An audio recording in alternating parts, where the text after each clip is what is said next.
How to define roles and responsibilities for information security.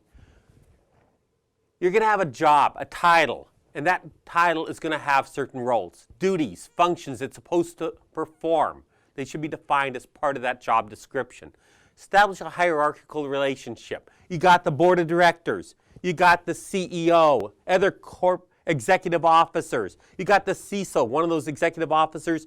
You got the Information Security Steering Group. That falls underneath providing information to them. You got the auditors underneath them providing information. It's a hierarchical relationship. There's a reporting structure.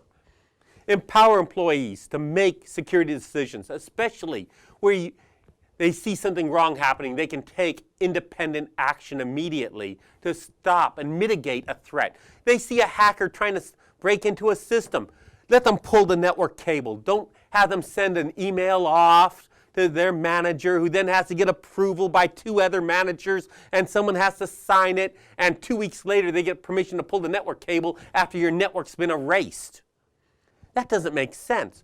People should have the power to do their duties, or they should be able to quickly get that power when needed in an emergency. They should be able to take emergency action with little oversight at the moment. Oversight later, but it should be limited to special cases. Publish information security guidelines for the organization. Everyone should know what's expected with security, and everyone should have some training in security. And this goes all the way down to the janitorial staff that's taking out the trash. You know, they see something on someone's desk. They're not supposed to be reading memos. If they see something in the trash that looks like it should be shredded, they should probably pull it, have a memo sent to someone, and put it in the shred bin instead so it doesn't go out. They read stuff. They don't talk about it outside the organization. They keep it within.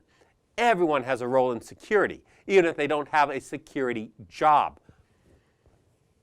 Document and publish all security policies and procedures. Everyone needs to know. On the intranet side, put up posters letting people know what to do. Clarify and add specifics to policies and procedures where necessary. Include a point of contact if it isn't clear.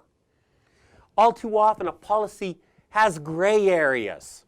I think of other classes I've done where I talk about policy and what's acceptable, what isn't.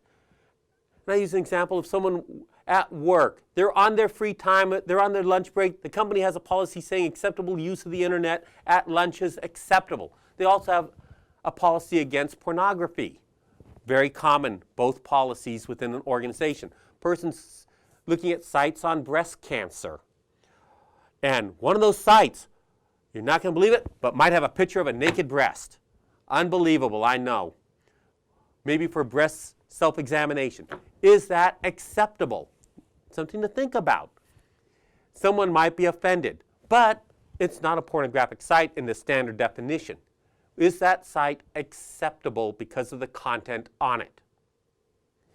Hard one to decide. That's why there's a point of contact for the policy to clarify, saying yes, this is, no, it isn't. And it may be a case of yes, it is, but exercise discretion because some people are overly sensitive. Okay. Specifically define information security roles and responsibilities for the board of directors. They set the guidelines. The CISO, one of the executive officers, part of information security management is going to be writing the policies for security, pushing them down, or providing them to the appropriate department so they can push them down. They're going to have audit executives under them to review and monitor security at all the different areas in the company. And finally, network and facility security personnel are going to make sure if firewalls work, router access control lists work, IDS works, IPS works, permission structures work.